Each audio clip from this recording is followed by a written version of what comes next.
أشهد أن محمد رسول الله.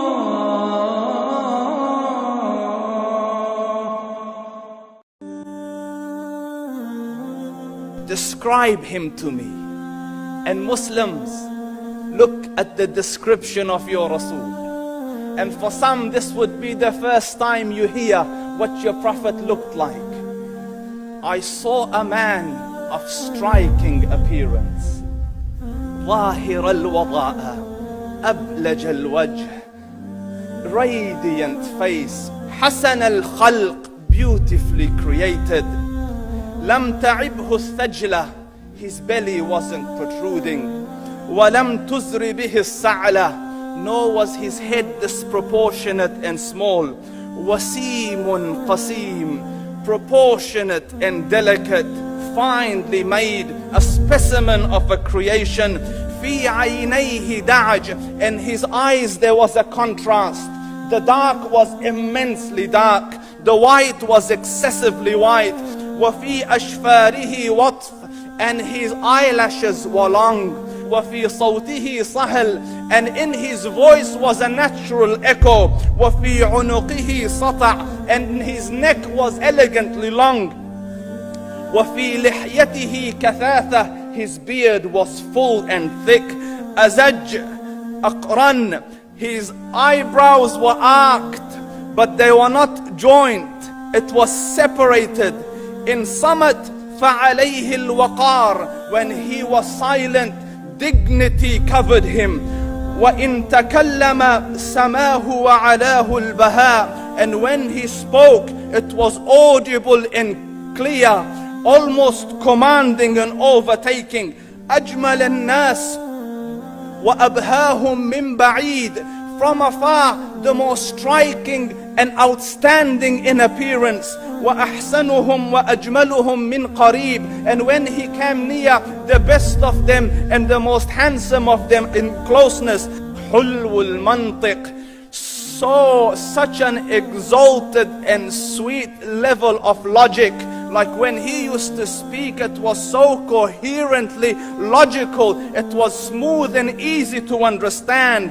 فصل لا نزر ولا هذر, he was to the point, not excessive nor too short.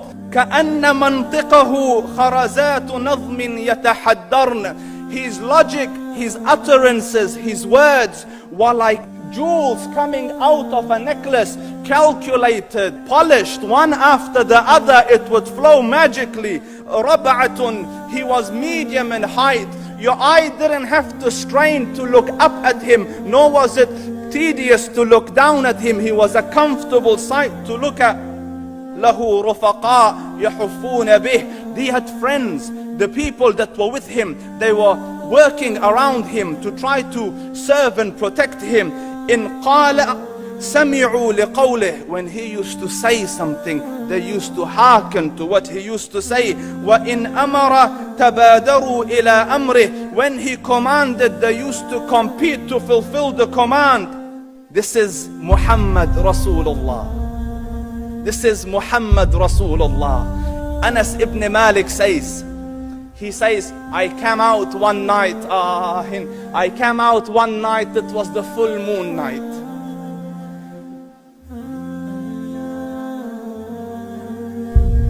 And I looked at the moon, and in the desert, understand, the moon is an awesome sight. It is smooth, it is radiant, it is clear, it is gentle compared to the scorching sun at which they are used to. So the moon was the epitome of beauty. So he says, I came out at a full moon night and I looked at the moon and I saw it, beautiful, handsome. So I said, let me go see if the moon is more handsome or my Prophet is more handsome. Let me see if that is more beautiful or the Prophet is more beautiful. So I went and I saw him standing afar. So I looked at his face and I looked at the moon, and I looked at his face, and I looked at the moon, and I looked at his face, and I looked at the moon, and he said, Wallahi, he was more handsome than the moon in its entirety.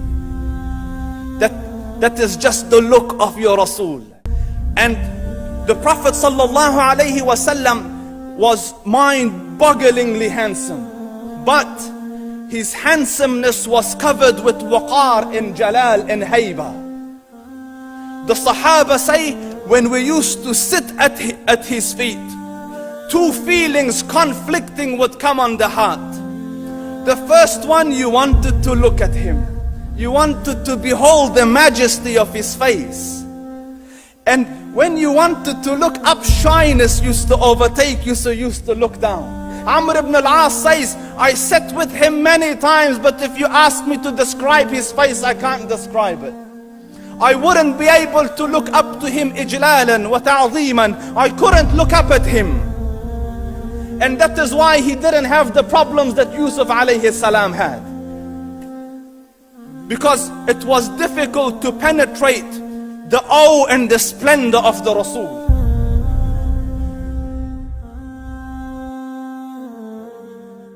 أشهد أن